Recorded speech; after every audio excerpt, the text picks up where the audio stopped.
Suntem aici cu frumosul nostru și dragul nostru prieten Adrian, care o să ne dezvăluie astăzi din tainele acestui sistem de pierdere a energiei care este corpul nostru uman.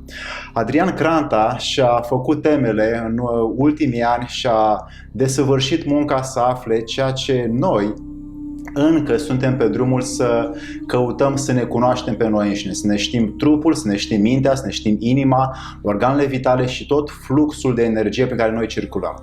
Îmi doresc foarte mult să facem în aceste emisiuni pentru voi mai departe o taina cunoașterii pentru propria noastră sănătate și Adrian Cranta s-a specializat să aducă din tainele Orientului cele mai frumoase și înălțătoare și vindecătoare tratamente pentru ceea ce noi în ziua de astăzi suntem într-o grabă, într-o rutină, suntem în muncă continuă și trebuie să ne recuperăm energia.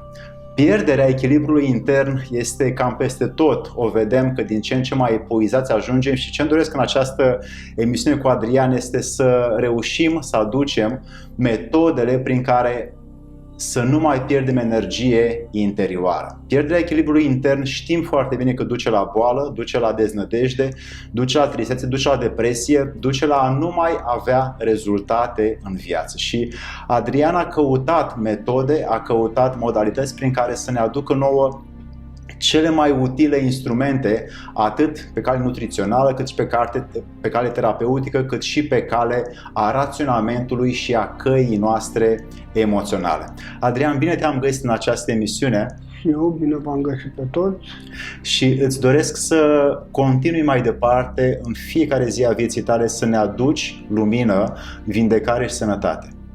Mulțumesc.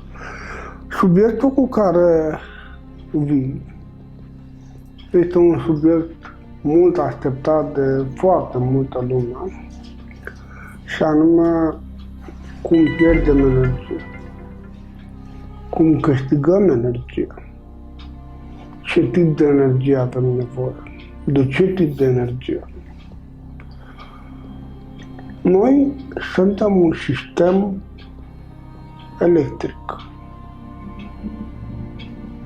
În noi există rezistență, condensator, tranzistor, chipuri, tot ceea ce noi întâlnim în electronică există în noi. Bobine și așa mai departe. În fapt, noi avem de-a face cu un supercondensator numit Mama Pământ. Mama Pământ este placa, una din plăcile unui condensator. Generează un câmp de electroni, particule încărcate cu sarcină negativă și, bineînțeles, atmosfera reprezintă cealaltă placă a condensatorului care generează particule încărcate cu sarcină pozitivă. Cel mai mare condensator este Pământul. Ori de câte ori noi suntem conectați la Mama Pământ, noi suntem conectați la priză. Când noi ne separăm de Mama Pământ, noi practic ne scoatem din priză. Funcționăm ca un bec. În noi, dacă noi studiem electrofiziologia, vom vedea că toate sistemele noastre funcționează, așa cum își place ție să spui, la curent continuu, nu alternativ. Deci, avem anodul, avem catodul, avem minusul, avem plusul. În interiorul nostru există o multitudine de organe.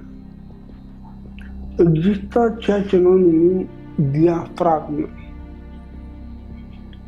Există, sau mai bine zis, membrane. Avem o membrană exterioară, pielea, și avem fiecare organ, fiecare mușchi învelit într-o membrană proprie.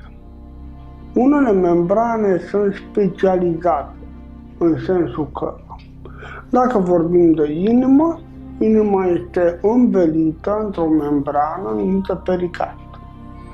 Dacă vorbim de plămâni, o altă membrană învăluie plămânii și se numește pleură. Deci, fiecare organ are câte o membrană, iar această membrană are niște caracteristici electrice.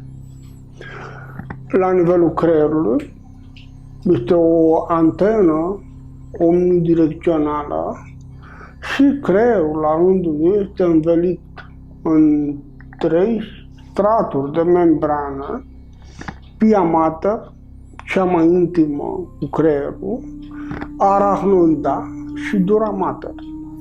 Aceste membrane funcționează pe principiul condensatorului, dar ceva mai mult decât un condensator simplu, un condensator variabil. Dacă noi ne aducem aminte când eram micuți și construiam radiouri și tot felul de montaje electronice, ne aducem aminte că condensatorul variabil era necesar la un radio pentru ca să poți să cauți lungimile de undă. Dacă era un condensator complex cu mai multe bobine, atunci tu puteai să treci de pe undă medii, pe undă lungi, pe ultra scurte și așa mai departe. Deci, cumva, cutia craniană este un capacitor, este un sistem care se conectează cu energia spațiului, energia cosmică, într-o formă toroidală și vorticoidă, preia această energie, o introduce prin canalul central și o distribuie prin canalele laterale. Este necesar să vorbesc puțin despre anatomia subtilă, și anume faptul că corpul nostru este brăzdat de meridiane. Chiar am un manechin cu meridiane undeva acolo în spate, în sertarul de jos. O să vă rog să-mi aduceți acel manechin. E un manechin alb, meridiane, și este important să îl arătăm, să-l vedem. Da, sigur.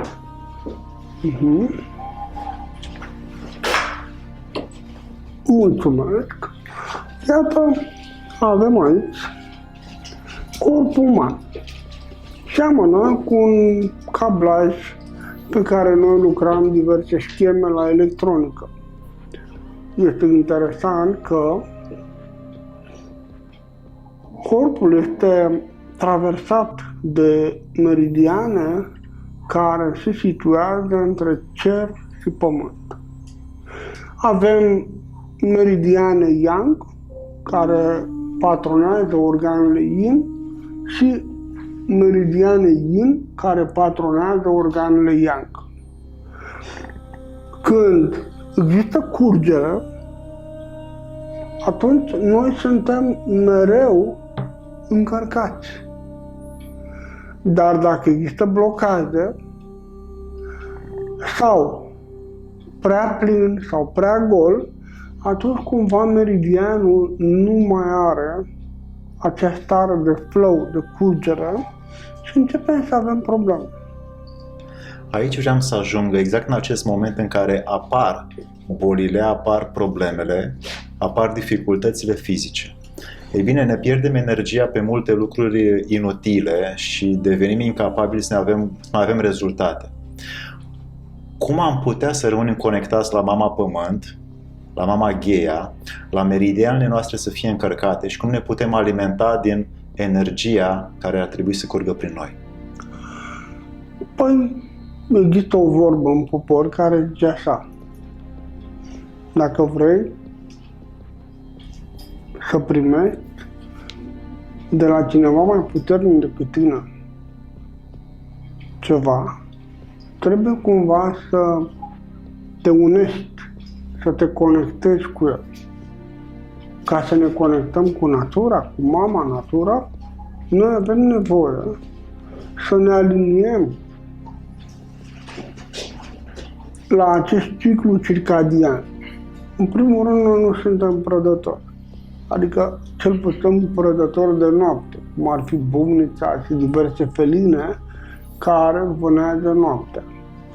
Suntem oameni și oamenii, în general, noaptea dorm. Acum voi vorbi puțin despre fiziologia mamei Pământ. Toată lumea a auzit de frecvențele Schumann și oamenii, prin studiu, au aflat că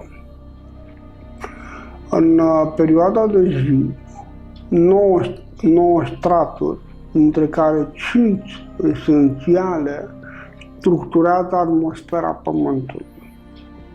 Deci, 5 straturi. Despre asta vom vorbi. Nu o să intrăm mai mult. Când vine noaptea, 3 se inactivează și rămân doar 2 straturi și sistemul nostru intră în sistem de noapte în care primește multă energie. Deci în timpul nopții, planeta primește foarte multă energie yin și în timpul zilei foarte multă energie yang. Cumva luna își spune cuvântul, soarele își spune cuvântul.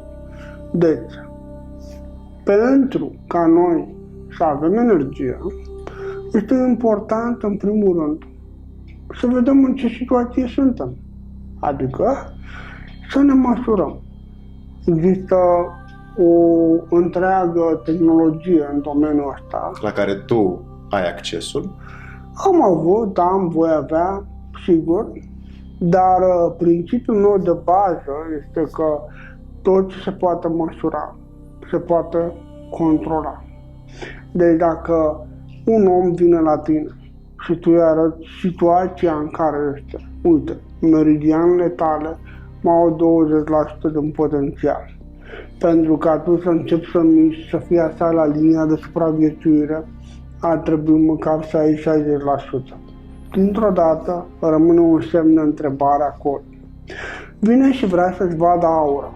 La fel, potențialul auric ar trebui să fie măcar 60% ca să supraviețuiești. Dar când omul vine cu 7, 8, 10, 20%, e cumva într-o situație dificilă. El funcționează în regim economic. Din cercetările tale, unde pierde acea potențialitate a aurei sale? Primul lucru este că se deconectează, se rupe de natură. Mai exact cum face asta? Mai exact, când natura se trezește la viață, omul ar trebui să se trezească. Când natura se culcă, omul ar trebui să se culce. Apune soarele, ușor ar trebui să scădem din viteză și să ajungem cumva la viteza întâi și apoi ușor o scoatem din viteză, am parcat și asta e. Însă, vorbind despre meridiane, există într-adevăr un meridian super specializat care face curățarea corpului. Este ca acum vreo 25 de ani, poate 30 de ani, cu acele calculatoare pe care le aveam atunci și făceam defragmentare, scandiscare, o mulțime de operațiuni ca să meargă mai bine. Ca să meargă să optimizăm funcționarea. Deci, primul lucru, înainte de absolut toate, este să ne aliniem la ritmul naturii. Este primul lucru. Trezește-te odată cu ea, culcă-te odată cu ea. Dacă privești în jur, vei vedea că animalele fac lucrul ăsta. Toată natura face asta. Al doilea lucru este că animalele fac o chestie foarte deșteaptă. Toată lumea mănâncă, dar toate animalele fac siesta. Dar omul mai puțin. Deci, al doilea lucru de putere este După ce am mâncat, la 45 de grade, ne lungim ușor, la 45 de grade, pe spate. Poziția ta e excelentă. Sau, dacă suntem la birou, punem capul pe birou și stăm în poziție și ne relaxăm. Ce se întâmplă atunci? Noi avem un nerv misterios, un nerv călător, vagus, nervul cranian numărul 10. Este un nerv spectaculos despre care nu se știe foarte multe lucruri. Dar el guvernează somnul nostru, guvernează siesta, digestia, respirația, guvernează și condiționează aproape toată fiziologia umană. Guvernează totul de la sexualitate la gândire. Dacă noi învățăm cum să ridicăm tonusul vagal, unde este nervul ăsta vag? Unde trece? Dacă noi întoarcem capul, vom observa sternocleidomastoidiani, mușchi. În fața acestui mușchi, exact pe firul acesta, noi avem de-a face cu nervul vag. Deci cumva, zona asta este o zonă de intrare în care noi putem să intervenim, să ridicăm tonusul vagal. Tonusul vagal este spectaculos pentru că el condiționează întreaga vitalitate și dacă tonusul vagal este ridicat, atunci te simți bine în pielea ta. Deci care ar fi instrumentele de ridicare, de îmbunătățire a tonusului Există vagal? o multitudine de abordări. Poate fi o abordare prin intermediul masajului, poate fi o abordare prin intermediul temperaturii, poate fi o abordare prin intermediul ridicării nivelului electric. Noi știm că nervii sunt niște conductori specializați și că toate informațiile sunt transmise prin intermediul curentului electric. Știm asta. Și dacă ne aducem aminte de experimentele lui Broca și experimente mult mai vechi cu broșcuța, acum două surse plus și minus, deci doi conductori plus și minus care punem pe piciorușul unei broaște, automat piciorușul se va mișca. Cum? Pentru că noi atingem exact nervul respectiv. Nervul, primind acest curent continuu, el se va contracta. Când se relaxează, nu mai primește. Când primește, se contractă. Aha! Deci, cine obosește? Există oboseală fizică? Da. Ce înseamnă oboseala fizică? Nu mai avem suficienți electroni în corp. Ce sunt electronii? Așa cum am spus, particule cu sarcină negativă. Ce rol au ei? Ei sunt ca un fel de oameni buni la toate. Este one man show. Adică poate să facă absolut tot. Sunt ca niște cărăuși care pot să care hrană, pot să care gunoaie, pot să facă o mulțime de munci pentru noi. Ce este oboseala? Pierderea nivelului de electroni în așa fel încât noi pierdem contactul cu conturul, cu harta corporală. Harta corporală se dispersează și nu mai simțim corpul. La un moment dat suntem așa de prăbușiți încât cădem. Ce s-ar întâmpla dacă noi am reface nivelul de electroni? Fabulos! Ce se întâmplă dacă noi refacem nivelul de electroni, să zicem, pe magistrala endocrină? Adică de la nivelul glandelor, glanda tiroidă până la în partea de jos, gonade și ne ducem pe magistralele meridianelor, să zicem. Ar fi fabulos pentru că în decurs de 10 minute, 15 minute, tu ți-ai încărcat sistemul ca și cum ai stat 4-5 ore, te-ai odihnit, te-ai relaxat. Ei bine, mulți oameni evită complet acest lucru și munca a devenit de fapt principalul scop în viață și după aia menținerea casei, a familiei, a confortului de rutină. Și se ajunge după 10-20 de ani de astfel de activități efemere la boală. Acum mai devreme, am avut de curând de-a face cu un tânăr, 16-17 ani, și am măsurat potențialul electric, caracteristicile electrice ale meridianelor, ale organelor și efectiv o mulțime de mecanisme fiziologice care creează ceea ce se numește complexul de întreținere a vieții. Deși vârsta era crudă, totuși era o problemă pentru că potențialul era foarte scăzut, adică sub 20%, sub 7-8%, și atunci am zis, ok, bei apă vreodată?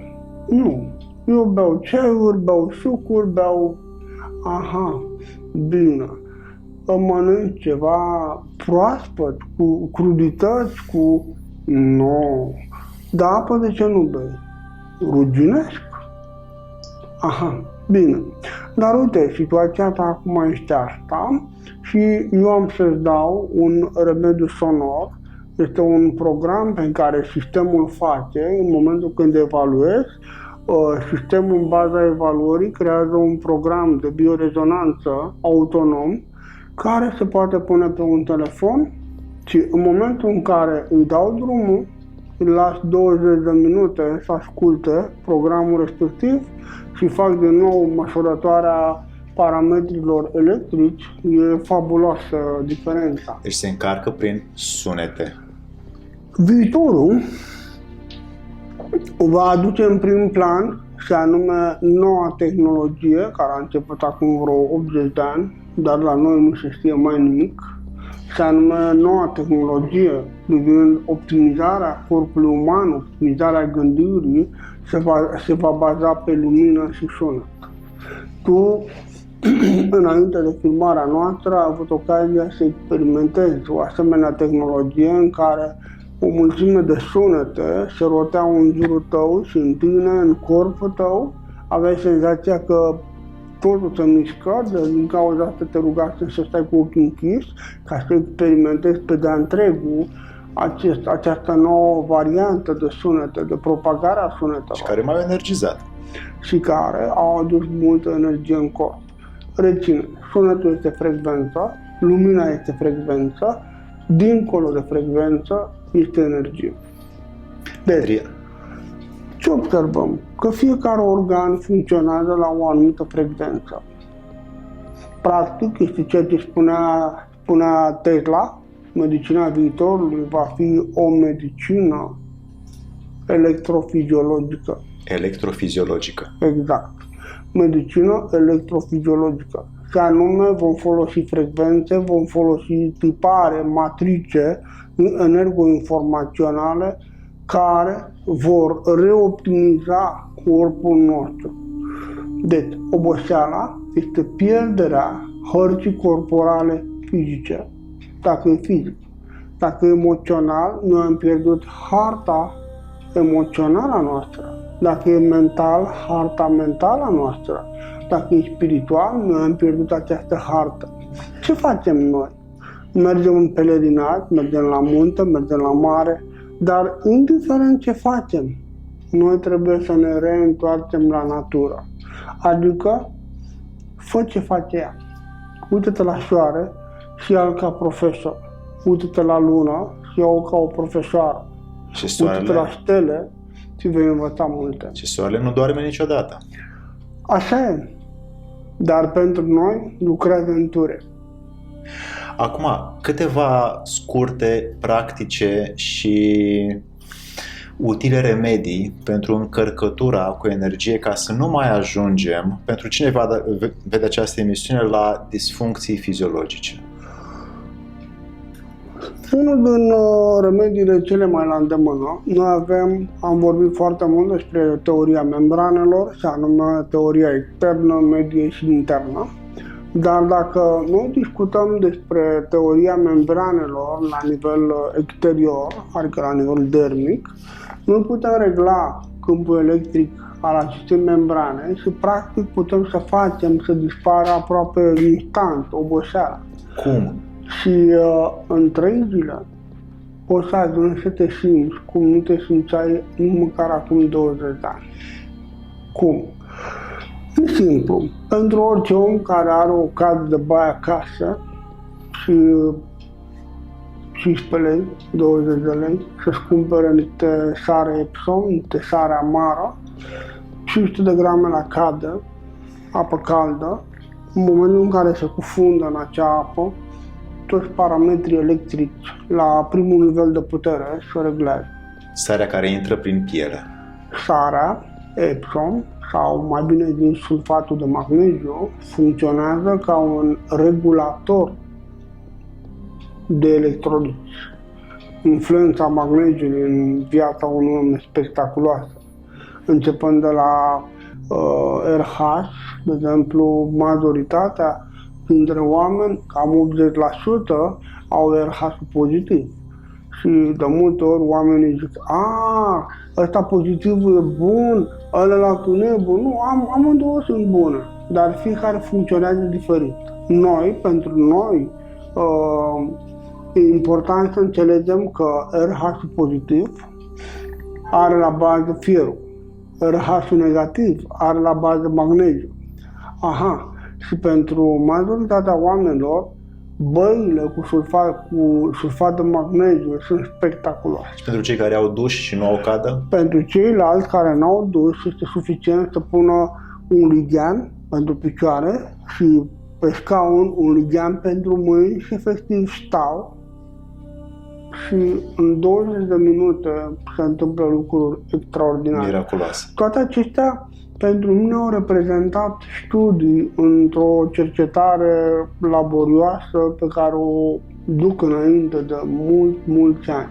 Dar este o metodă simplă prin care oamenii, în decurs de, 7 săptămâni, a câte 3 băi pe săptămână, de 500 de grame de sulfat de magneziu, sare amară, 20 de băi. 10 kg. Semnificativ. Poți să-ți cumpere direct sac, și la sac prețurile sunt modice. Adrian, și ultimul lucru, ca nivel emoțional și mental, 2 lucruri scurte, pentru că mai avem 2 minute, despre cum să nu ajungem noi în starea în care să ne mai gândim când ne putem îmbolnăvi. Când ai pretenții, ai decepții. Se numește a nu fi rezonabil. Majoritatea problemelor emoționale pleacă din nerezonabilitate. Obiective prea înalte. Nu e rău să ții un obiectiv înalt. Dacă nu-ți faci o scară de obiective mici pe care să le parcurgi, să le urci ușor, la un moment dat ești invalidat și ești suferind cu sufletelul în batistă. Așa că obiective scurte și mai aproape de adevăr. Da, este important. Întotdeauna când ai întrerupt o acțiune, un antrenament sau o muncă, când o reiei, întoarce-te cel puțin cu 2 nivele mai jos față de nivelul de la care ai întrerupt. Și acesta este un pas extraordinar. Noi ar trebui să învățăm de la ghepard. Ghepardul alergă de 3 ori după o pradă. Dacă nu prinde, se scutură și șterge din mintea lui, zicând că n-a avut nimic de a face cu treaba asta. Noi știm viteza pe care o dezvoltă ghepardul, 120 de km pe oră, într-un timp foarte scurt. Dar dacă el supralicitează cu timpul, atunci e în situația de a pleca mai vesel sus. Dragi prieteni, mulțumesc foarte mult pentru ceea ce ne-a oferit Adrian astăzi. Ne mai așteptăm să ne ridicăm nivelul de energie și vom lucra cu asta cu mult potențial, așa că Adrian o să ne dea din aceste tehnici și în interviurile următoare care o să le facem cu el. Încercați să faceți, veți observa în prima, a doua baie efectiv rezultate fantastice. În primul rând vor observa alții, pentru că întotdeauna alții observă primii. Este ca și muzică. Dacă nu exersezi o zi, știi doar tu. Dacă nu exersezi o săptămână, știe familia. Dacă nu exersezi o lună de zile, apoi tot auditoriul știe. Mulțumim foarte mult, Adrian, mulțumim, dragi prieteni, o zi bună!